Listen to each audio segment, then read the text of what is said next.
Dear viewers, जैसा कि previous lecture में हम डिस्कस कर रहे थे फ्यूचर्स ऑफ डेमोक्रेसी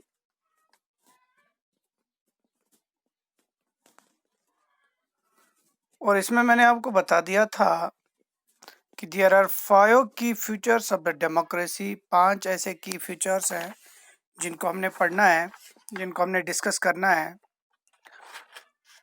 और इसमें पहला फ्यूचर जो है free and fair election,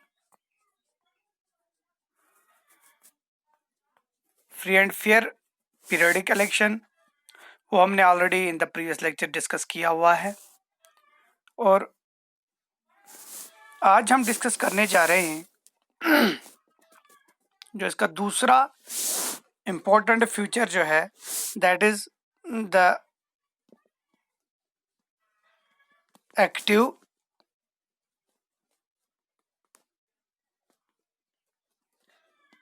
participation of the citizens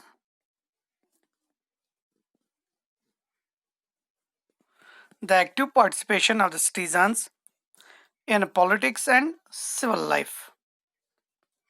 In politics and civic life. So today we are going to discuss the second most important key feature of the democracy. So पहला जो हमने discuss किया free and fair election, तो दूसरा जो है that is active participation of the citizens in politics and civic life. So today we are going to discuss the role of the citizens in democracy.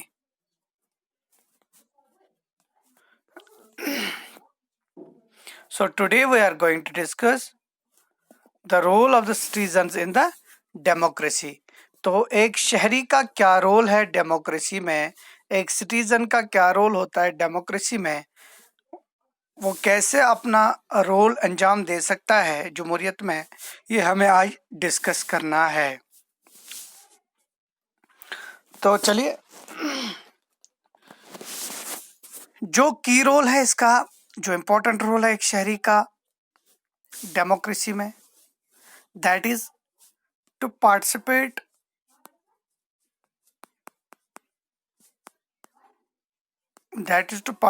in public life. तो इसका एक important role जो है, एक शहरी का important role जो है डेमोक्रेसी में, that is to participate in the public life. So these citizens are having an obligation, these citizens are having an obligation to become informed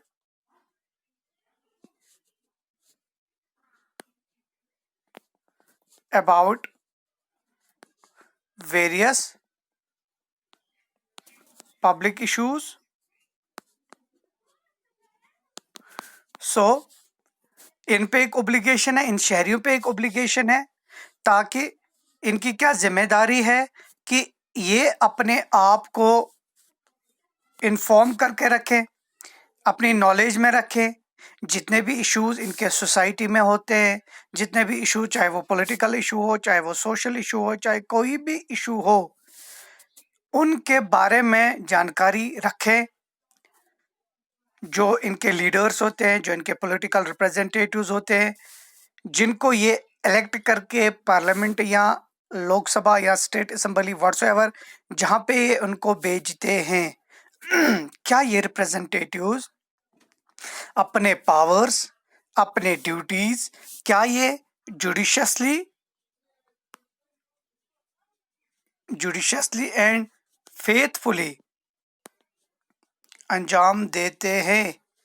Jin representatives को वो इलेक्ट करके असेंबलीज में भेजते हैं, parliaments में भेजते हैं, क्या वो लोग क्या वो लोग इनके जो डिमांड्स है, इनके नीड्स जो है, इनके इश्यूज जो है, क्या उन इश्यूज, उन नीड्स, उन डिमांड्स क्या वो जुडिशियली उन पे ओवरकम करते हैं?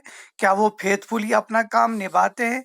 क्या वो ऑनेस्टली अपना काम करते हैं जिनके लिए उनको चुना गया है? तो इन सब चीजों के लिए नजर रखनी होती है इन सिटीजन्स को। इनको अपने आप को इन्फॉर्म करके रखना होता है, इनको हर चीज पे नजर रखनी लाजमी होती है। This is one of the important duty of the citizen towards the society. Citizen की क्या ड्यूटी हो, एक शहरी की क्या ड्यूटी होती है, उसकी क्या जिम्मेदारी होती है अपनी सोसाइटी के लिए। This is an important factor in the democracy. तब जाके डेमोक्रेसी मजबूत हो सकती है। This is one of the important factor. Second important aspect of this is कि इसका एक सिटीजन की एक और ड्यूटी होती है, दैट इज वोटिंग। ये इसका राइट भी है, इसकी ड्यूटी भी है, इसका राइट भी है। This is a fundamental right. Right to vote is a fundamental right. तो ये इसका एक हक भी है और एक साइड में इसकी ड्यूटी भी है, एक सिविक ड्यूटी भी है। ये वोट डाल के अपने अच्छे खासे नुमाइंदे को, अच्छे काबिल नुमाइंदे को असम्बली में या पार्लियामेंट में भेजे। यस्टरडे आई डिस्कस्ड कि किस तरह से, मैंने आपको एक एग्जांपल भी बता दी थी कि डिफरेंट पॉलिटिकल पार्टीज एक सिटीजन के पास अपने प्रचार के लिए आती हैं। Different political parties election contest करते हैं, तो वो प्रचार करने के लिए इस सिटीजन के पास आते हैं, इस शहरी के पास आते हैं, इस आम कॉमन लोगों के पास आते हैं। फिर लोगों का हक होता है वो डिसाइड करें। बट यहाँ पे जो important aspect of the democracy is कि आम लोग जो हैं वो सही फैसला करें। सही फैसला मतलब कि वो देखें कि किस में रिप्रेजेंटेटिव कैपेसिटी है, किस लीडर में रिप्रेजेंटेटिव कैपेसिटी है, कौन अच्छी खासी रहनुमाई कर सकता है। तो ये इसकी, इस सिटीजन की एक ड्यूटी है कि वो वोट जब देगा तो वोट डालने के वक्त वो ये मद्देनजर रखे कि जिस बंदे को मैं वोट डालने जा रहा हूँ, क्या वो बंदा हमारे एस्पिरेशंस, हमारे नीड्स, हमारी डिमांड्स को फुलफिल कर सकता है या नहीं कर सकता है। Because the choice lies with the common people. ये आम लोगों को चूज करना है कि हम किसको वोट दें, किसको ना दें, किसको हम बना के असेंबली में भेजें जो हमारी रिप्रेजेंटेशन वहां पे करेगा, किसको हम नहीं बना सकते हैं, उसको छोड़ सकते हैं। So the decision making power lies with the citizens. They have to decide to whom they vote और किसको वो अपनी रिप्रेजेंटेशन के लिए पार्लियामेंट में भेजे, असेंबली में भेजे। तो मुख्तलिफ पार्टिसिपेशन में मेंबरशिप भी होती है। तो एक सिटीजन कभी अपनी पार्टिसिपेशन किसी पॉलिटिकल पार्टी के साथ भी कर सकता है। अपनी मेंबरशिप किसी पॉलिटिकल पार्टी है, उसका हक भी है, वो अपनी मेंबरशिप किसी पॉलिटिकल पार्टी के साथ कर सकता है। या वो किसी ऐसे जिसको हम कहते हैं एनजीओज, नॉन गवर्नमेंटल ऑर्गेनाइजेशन, उसके साथ भी अपनी मेंबरशिप रख सकता है। So the job of these pressure groups, NGOs, इनका काम यही होता है कि ये एक सोसाइटी में नज़र रखते हैं कि क्या क्या वाइटल इश्यूज है, क्या क्या लोगों के काम है, क्या वो सही ढंग से होते हैं, कहीं पे कोई कोताही तो नहीं बरती जा रही है। तो इन एनजीओज, प्रेशर ग्रुप्स, ये जो सिविल सोसाइटीज होते हैं, इनका काम यही होता है। तो एक आम शहरी इन एनजीओज या इन प्रेशर ग्रुप्स की मेंबरशिप ले सकता है या किसी पॉलिटिकल पार्टी की भी मेंबरशिप ले सकता है। दूसरी बात, वुमेन पार्टिसिपेशन। तो एक डेमोक्रेसी में, एक जमहूरी निज़ाम में औरतों को बराबर हुकूक दिए गए हैं। दे कैन इक्वली पार्टिसिपेट, वो बराबर पार्टिसिपेट कर सकते हैं, चाहे इलेक्शन कॉन्टेस्ट करने में, चाहे राइट टू वोट हो, या कोई भी सोसाइटी में कोई भी इशू हो, तो उसमें ये वुमेन भी पार्टिसिपेट, बराबर इक्वल पार्टिसिपेशन वो कर सकते हैं। दैट इज़ वाई कि हर चाहे कोई भी इलेक्शन हो, चाहे वो लोकल बॉडी का इलेक्शन हो जिसमें हम पंचायत और अर्बन बॉडीज़ है, चाहे वो म्यूनसिपल इलेक्शन हो, चाहे वो असेंबली इलेक्शन हो, चाहे वो लोकसभा पार्लियामेंट इलेक्शन हो, तो हर इलेक्शन में औरतों को 1/3 रिप्रेजेंटेशन दी जाती है to participate in the election process. उनके लिए सीट्स रिजर्व रखी जाती है। इसीलिए so that to make the roots of the democracy strong, the women are having the equal rights to participate in the democracy. तो यहाँ पे कोई जाति नहीं है, no one should be forced to vote to a particular group, कोई कोहजन नहीं है, कोई जाति नहीं है। People are at the will and there caprice, वो जिसको चाहे वोट दे सकते हैं। तो डेमोक्रेसी में कोई जाति नहीं होती है, कोई ज़बरदस्ती नहीं होती है। जिसको लगेगा एक इंसान जिस पार्टी को, जिस बंदे को वोट उसकी चाहत होगी वो उसको वोट दे सकता है peacefully by avoiding the law, without violating the law. तो ये प्रोसेस तो चल सकती है। So this is the participation and the role of the citizen in the democracy. Now we are going to discuss the third, that is very important key feature of the democracy, that is the rights of the citizens.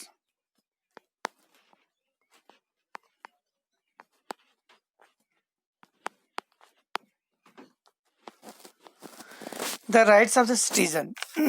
देखिए, एक शहरी के क्या हुकूक होते हैं। In the previous lecture मैंने आपको बता दिया था कि पहले कहा जाता था कि जब कोई भी इंसान, any human,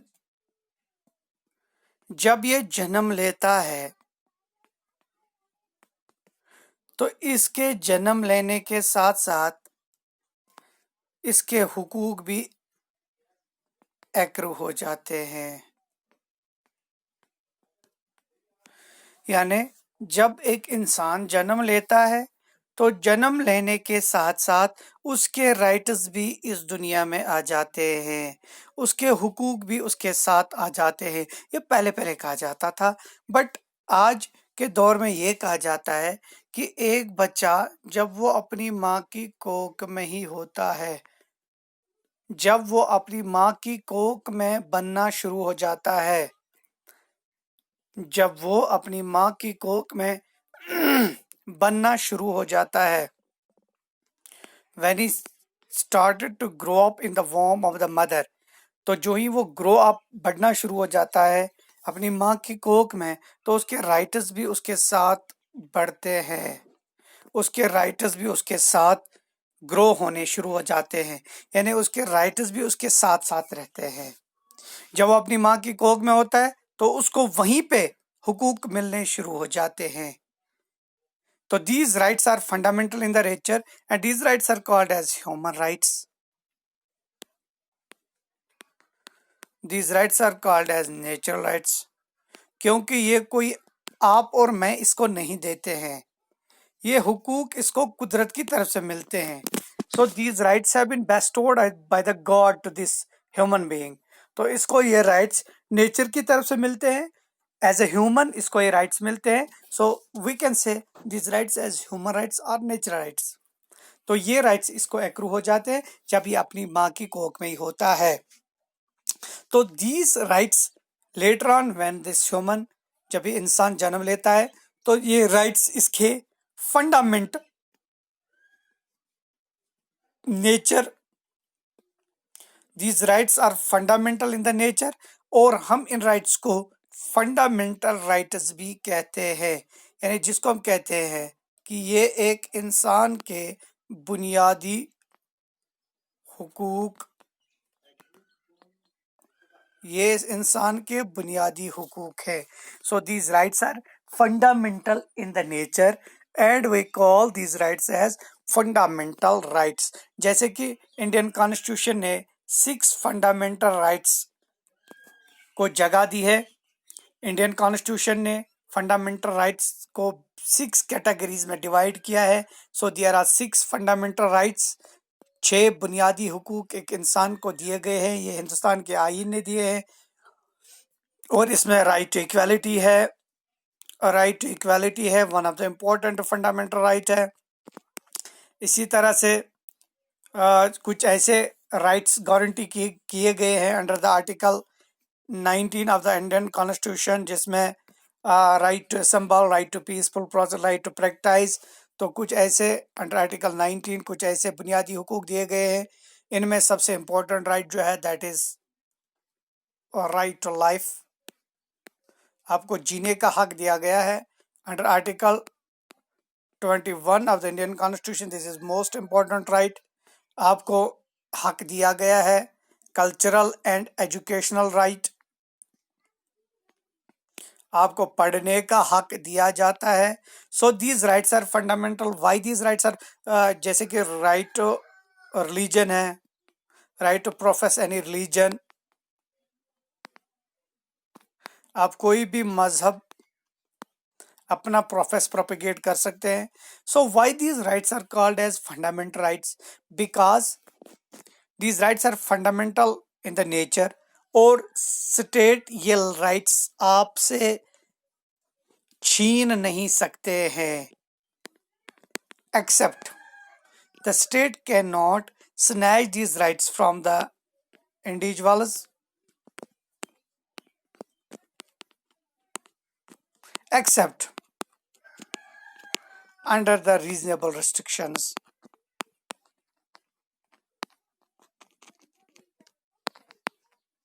Except some reasonable restrictions.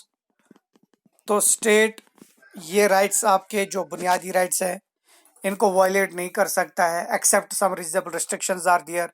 कहाँ पे कर सकता है. तो ये इन राइट्स को हम फंडामेंटल इसलिए कहते हैं because these rights are sacrosanct, these rights are inalienable, these rights are supreme. तो ये ऐसे राइट्स हैं जिनको छीना नहीं जा सकता है स्टेट की तरफ से. Because there is an agreement between the state and citizen. जैसे कि मैंने पहले भी कहा था, एक बॉन्ड होता है that is the correlation between right and duty. जहाँ पे सिटीजन्स का राइट है, ये फंडामेंटल राइट्स जो है ये सिटीजन्स को दिए गए हैं. सिटीजन्स को नहीं बल्कि ये हर रहने वाले को दिए गए. Except there are some rights which are only for citizen, some rights are which are for all whether he is a citizen और ही इज अ फॉरेनर. तो कुछ ऐसे rights which are fundamental in the nature जो इनको दिए गए हैं, एक शहरी को दिए गए हैं. On the other hand state is having the duty to protect these rights. So where there is a right, there is a duty. On one hand there is a right of the citizen, on the other hand there is a duty. तो एक side में हक है, हुकूक है, शहरियों के हुकूक है. तो दूसरे साइड में स्टेट की ड्यूटी बनती है कि इन राइट्स को प्रोटेक्ट करें. तो ये कुछ ऐसे राइट्स हैं जो बुनियादी है, कॉन्स्टिट्यूशन ने गारंटी किए हैं अपने शहरियों के लिए. या हर कोई मुल्क, every country provides these fundamental rights to their citizens. तो ये राइट्स जो है ये डेमोक्रेसी को स्ट्रॉन्ग कर देते हैं. अगर आपके हुकूक प्रोटेक्ट हो जाए तो it means that the democracy is sound. अगर आपके हुकूक की खिलाफ वर्जी हो जाए, आपको अपने हुकूक नहीं मिले या आप अपने हुकूक की बात नहीं कर सकते हैं, where you have no right to express your opinion, where you have no right to assemble, where you have no right to life, where जितने भी फंडामेंटल राइट्स हैं, अगर उन फंडामेंटल राइट्स को आपको एक्सरसाइज करने नहीं दे सकते हैं, स्टेट की तरफ से इतने रिस्ट्रिक्शंस हैं कि आप वो राइट्स एक्सरसाइज नहीं कर सकते हैं. So we can say that democracy is not sound in that country. तो इस मुल्क का जमहूरी निज़ाम ठीक नहीं है. So now we will come to the fourth essential key point of the democracy, कि future of the democracy that is the rule of law.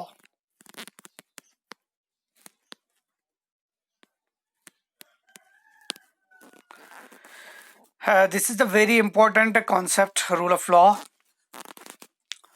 This concept has been given by a famous jurist of UK. His name is Dicey. So we can say it is a Dicey's concept of rule of law. ये rule of law Dicey ने दिया है. What the concept of rule of law envisages, ये क्या छुना, ये क्या बोलता है, रूल ऑफ लॉ हमें क्या समझाता है. देखिए, democracy is rule of law not by the individual.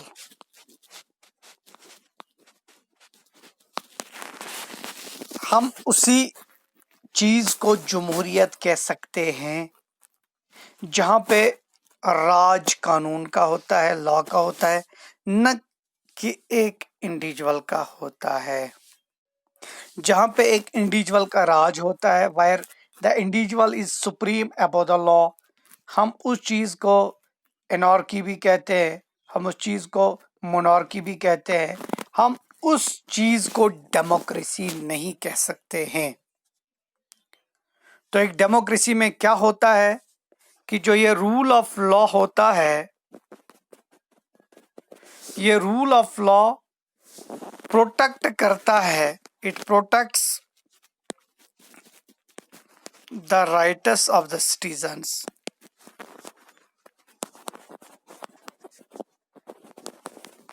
ये इनके हुकूक को प्रोटेक्ट करता है. ये रूल ऑफ लॉ क्या करता है, ये ऑर्डर मेंटेन करता है, सोशल ऑर्डर मेंटेन करता है. ये रूल ऑफ लॉ क्या करता है, ये गवर्नमेंट पे चेक्स एंड बैलेंसेस रखता है.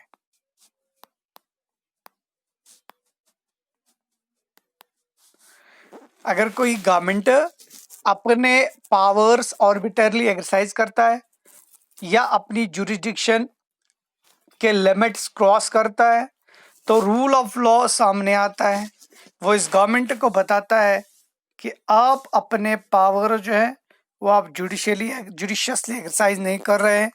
आप अपने पावर्स के जो लिमिट है, आप जो आपकी जुरिडिक्शन है, आप उससे ज़्यादा पावर्स एक्सरसाइज करते हैं. तो ये उस स्टेट या उस गवर्नमेंट के पावर्स को कर्ब करता है. So that is called as the theory of checks and balances. ये उस पर नजर रखता है. तो इस रूल ऑफ लॉ का क्या मतलब है, इस रूल ऑफ लॉ का मतलब है all are equal before the law. हर कोई कानून के सामने बराबर है. There is no difference between the rich and the poor. There is no difference between the bureaucrat and the common citizen. There is no difference between a politician and the voter. There is no difference between the higher and the lower. तो कोई डिफरेंस नहीं है. All are equal before the law. हर कोई कानून के आगे बराबर है.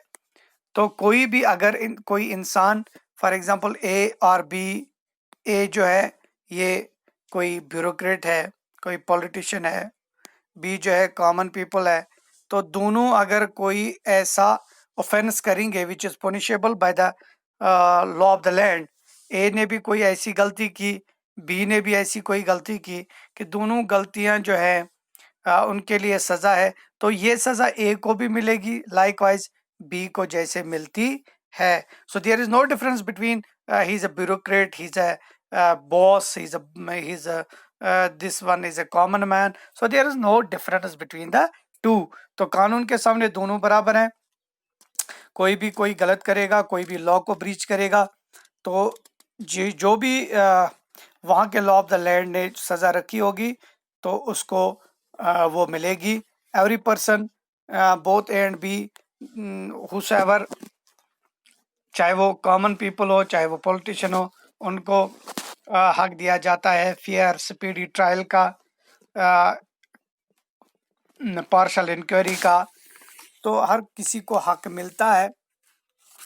जो कानून वहाँ का लॉ ऑफ द लैंड होगा उसी के मुताबिक सज़ा भी दी जाती है, उसके मुताबिक छोड़ भी दिया जाता है. तो these are the things which are governed by the rule of the law.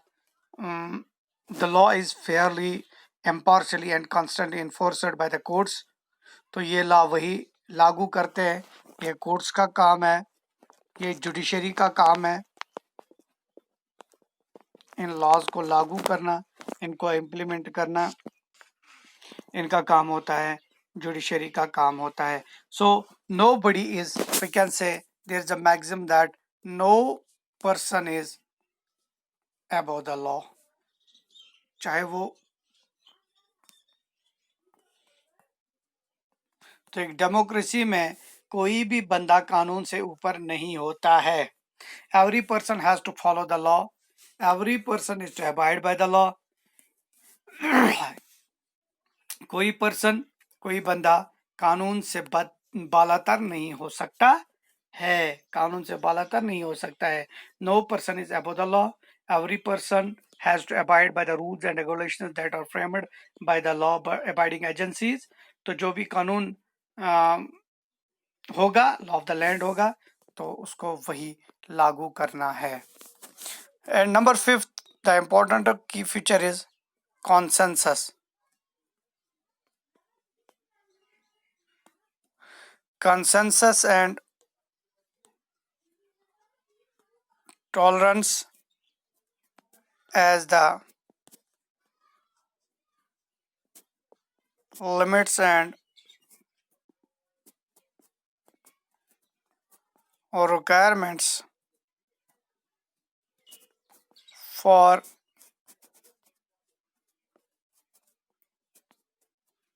democracy. Consensus and tolerance. So देखिए, एक जमहूरी निज़ाम में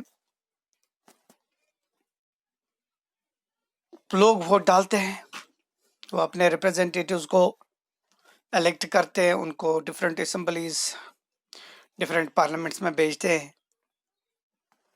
तो ये लोग इनके कुछ एस्पिरेशंस होते हैं, इनके कुछ नीड्स होते हैं, इनके कुछ डिमांड्स होते हैं, इनके कुछ रिक्वायरमेंट्स होते हैं. तो यूजुअली ऐसा देखा गया है कि हर किसी इंडिविजुअल की जो डिमांड है वो फुलफिल नहीं हो सकती है. This is a universal truth. हर किसी इंडिविजुअल की डिमांड जो है, रिक्वायरमेंट है, वो फुलफिल नहीं हो सकती है. तो ऐसा किया जाता है कि जनरली एक कम्युनिटी डेवलपमेंट को तरजीह दी जाती है, एक कम्युनिटी बेनिफिट को तरजीह दी जाती है बनिस्बत की इंडिविजुअल बेनिफिट को. तो ऐसा है कि ज़रूरी नहीं है कि हर इंडिविजुअल का काम हो जाएगा, हर इंडिविजुअल की रिक्वायरमेंट को फुलफिल किया जाएगा, हर इंडिविजुअल की जो नीड है उसको फुलफिल किया जाएगा. So the reason is there must be a consensus.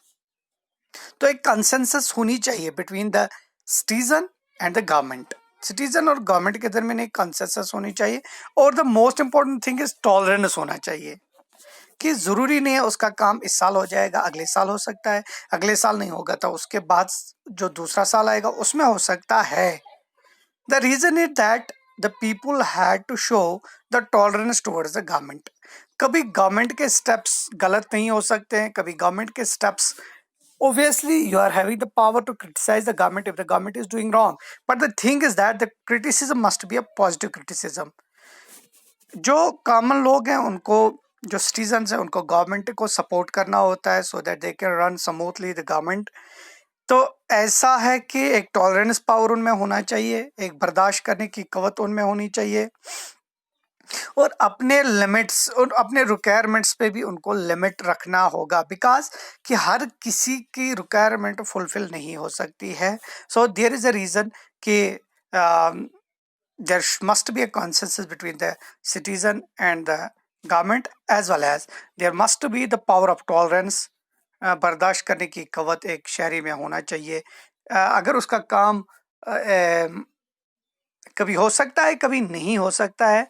मैंने अभी कहा कि ज़्यादातर जो तरजीह दी जाती है वो कम्युनिटी बेनिफिट को दी जाती है. So these are all the essential key points of the democracy, key features of the democracy. With this, we have completed the Second most important chapter of the democracy, that is why democracy, and hope inshallah in the future we will touch another topic. Wish you all the best. Thank you very much.